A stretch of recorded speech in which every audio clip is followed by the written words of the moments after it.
रीमा एक खूबसूरत, नेक दिल और रहमदिल लड़की थी जो अपने माँ बाप की फर्माबरदार और गांव के हर शख्स के साथ मोहब्बत से पेश आती थी।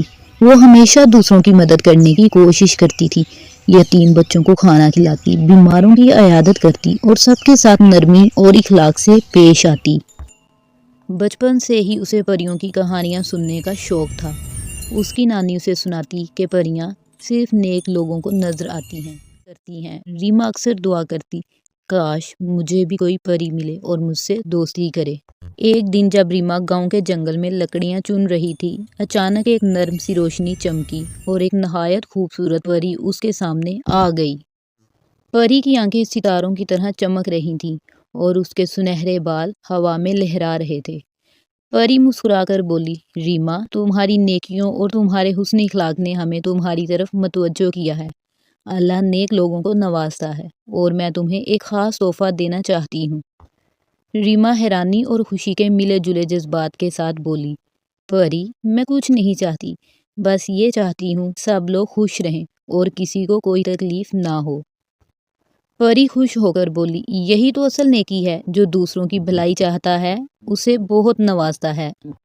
मैं तुम्हें एक खास दुआ सिखाऊंगी, जो भी तुम खलूस से दिल से मांगोगी अल्लाह तुम्हारी दुआ कबूल करेगा। लेकिन याद रखना, इस दुआ का हमेशा नेक कामों में इस्तेमाल करना। रीमा ने वो दुआ सीख ली और हमेशा अल्लाह से अच्छे काम करने की ताकत मांगती रही। इसकी नेक दिली की शोहरत दूर दूर तक फैल गई। सब लोग उसकी इज्जत करने लगे और उसे गांव की रोशनी कहा जाने लगा। एक दिन रीमा की वालदा सख्त बीमार हो गईं। गांव में कोई हकीम मौजूद ना था और दवा का इंतज़ाम करना मुश्किल हो गया था। रीमा ने जंगल में जाकर अल्लाह से दुआ मांगी, ए अल्लाह, मेरी माँ को शिफा अता फरमा। अचानक वही परी दोबारा जाहिर हुई। उसके हाथ में एक सुनहरी बोतल थी। परी ने कहा, ये जादुई दवा तुम्हारी माँ को ठीक कर देगी। तुम्हारी सच्ची दुआ और नेक नियति ने जन्नत के दरवाजे खटखटा दिए हैं। रीमा खुशी से दौड़ती हुई घर पहुंची और अपनी माँ को दवा पिलाई। कुछ ही देर में उनकी तबीयत बेहतर होने लगी।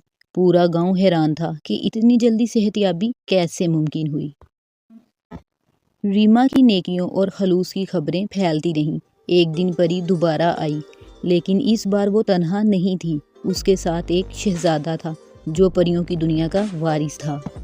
परी ने कहा, रीमा, तुम्हारी नेकी और हुस्न इखलाक ने परियों की दुनिया में भी रोशनी फैलाई है। हमारा शहजादा तुमसे शादी करना चाहता है, क्योंकि वो जानता है कि एक नेक दिल लड़की ही सच्ची मोहब्बत दे सकती है। रीमा हैरान रह गई, लेकिन मैं तो एक आम इंसान हूँ, मैं परियों के शहजादे से कैसे शादी कर सकती हूँ। परी मुस्कुराई और कहा, अल्लाह जिसे चाहे इज्जत दे और जिसे चाहे आजमाए। तुम्हारी नेकियां तुम्हें इस काबिल बना चुकी हैं कि तुम ना सिर्फ शहजादी बनने के लायक हो, बल्कि तुम्हारी रूहानी ताकतें तुम्हें परियों की दुनिया में हमेशा के लिए जगह दे सकती हैं। रीमा के वालिदैन ने जब ये सुना तो हैरान रह गए, मगर उन्हें यकीन था कि उनकी बेटी के साथ अल्लाह के खास रहमत है। उन्होंने राजी होकर अपनी बेटी को दुआएं दी। परियों के शहजादे ने रीमा को एक जादुई मोती दिया, जिसके छूने से वो परियों की दुनिया में जा सकती थी। जब रीमा ने वो मोती पकड़ा तो वो एक खूबसूरत सुनहरी लिबास में तब्दील हो गई और उसके सर पर एक ताज आ गया। परियों की दुनिया में उसकी शादी धूमधाम से हुई। वहाँ की परियां और शहजादे खुशी से झूम रहे थे और आसमान रंग बिरंगे फूलों से भर गया। शादी के बाद रीमा ने परियों की दुनिया में भी अपनी नेकियों का सिलसिला जारी रखा।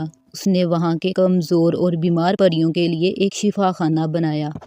शहजादे ने इसकी नेकियों से मुतासिर होकर अपनी सल्तनत को मज़ीद बेहतर बनाया और सबको सिखाया कि नेकी का रास्ता सबसे बेहतरीन है।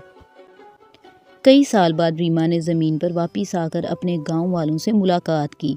वो सब हैरान थे कि वो अब भी वैसी ही नेक और मोहब्बत करने वाली थी। रीमा ने कहा, नेकी और हुस्न इखलाक किसी भी इंसान को बादशाह बना सकता है। असल खुशी दौलत में नहीं, बल्कि दूसरों के काम आने में है। ये कहानी हमें सिखाती है कि नेकी, सच्चाई और अच्छे इखलाक का हमेशा बेहतरीन सिला मिलता है। अल्लाह उन लोगों को नवाजता है जो दूसरों की मदद करते हैं, और कभी कभी ये इनाम इतना खूबसूरत होता है कि हमने सोचा भी नहीं होता। نیکی کرو کیونکہ اللہ نیکی کرنے والوں کو بے حساب انعام دیتا ہے۔